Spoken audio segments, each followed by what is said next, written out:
ആരാണ് ഈ മഹത്വത്തിന്റെ രാജാവ്? പ്രബലനും ശക്തനുമായ കർത്താവ്, യുദ്ധവീരനായ കർത്താവ് തന്നെ. സങ്കീർത്തനങ്ങളുടെ പുസ്തകം 24-ാം അധ്യായം 8-ാം തിരുവചനം.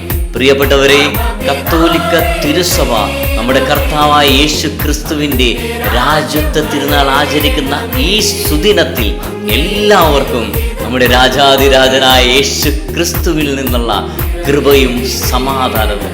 ഇന്നേ ദിവസം എനിക്ക് നിങ്ങളോട് ഒരേ ഒരു കാര്യം മാത്രമേ പറയാനുള്ളൂ. യേശു ക്രിസ്തു മാത്രമാണ് ഏക രക്ഷകൻ. യേശു മാത്രമാണ് ഏക സത്യ ദൈവം. മറ്റൊരുവനിലും രക്ഷയില്ല, മറ്റൊരു മതത്തിലും രക്ഷയില്ല. ഈ തിയോളജിയും ഫിലോസഫിയും ഒക്കെ തലക്ക് പിടിക്കുമ്പോൾ ചിലപ്പോൾ എല്ലാ മതത്തിലും രക്ഷയുണ്ടെന്നൊക്കെ തോന്നിപ്പോകാം.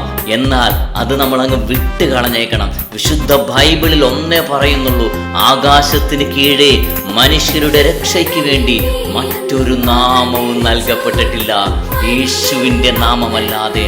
പ്രിയപ്പെട്ടവർ, ഈ സത്യം ആദ്യ നാളുകളിൽ ധീരതയോടെ ഉറക്കെ വിളിച്ചു പറഞ്ഞുകൊണ്ടാണ് സഭയിൽ രക്തസാക്ഷികൾ ഉണ്ടായത്. ആ രക്തസാക്ഷികളുടെ ചുടുനിണത്തിന്മേൽ പണിതുയർത്തപ്പെട്ടതാണ് കത്തോലിക്ക തിരുസഭ. ഈ കാലഘട്ടത്തിൽ നമ്മൾ ധീരതയോട് നമുക്ക് പറയാൻ പറ്റണം: യേശു ക്രിസ്തു മാത്രമാണ് ഏക രക്ഷകൻ, യേശു മാത്രമാണ് ഏക സത്യ ദൈവം.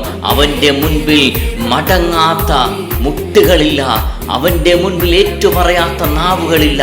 എല്ലാ നാവുകളും ഏറ്റുപറയുന്ന നാമം, ഒരേ ഒരു നാമം, യേശുനാമം. ഉന്നത നാമം, രക്ഷയുടെ നാമം, സൗഖ്യത്തിന്റെ നാമം, അത്ഭുതത്തിന്റെ നാമം. യേശു ക്രിസ്തു മാത്രമാണ് രാജാതിരാജാവ്, ഈ ലോകത്തിന്റെ അധിപൻ, ഈ ലോകത്തെ നയിക്കുന്നവൻ. ഈ സത്യം നിങ്ങൾ എല്ലാവരിലേക്കും ഷെയർ ചെയ്തു കൊടുത്തോ. ഇപ്പോൾ തന്നെ നിങ്ങളുടെ ജീവിതത്തിൽ അത്ഭുതങ്ങൾ സംഭവിക്കും. സങ്കീർത്തനങ്ങളുടെ പുസ്തകം 24-ാം അധ്യായം 8-ാം തിരുവചനം. ആരാണി മഹത്വത്തിന്റെ രാജാവ്? ധീരനും ശക്തനുമായ കർത്താവ്, യുദ്ധവീരനായ കർത്താവ് തന്നെ. ഈ വചനം നമ്മുടെ മേലൊരു അഭിഷേകമായി മാറട്ടെ.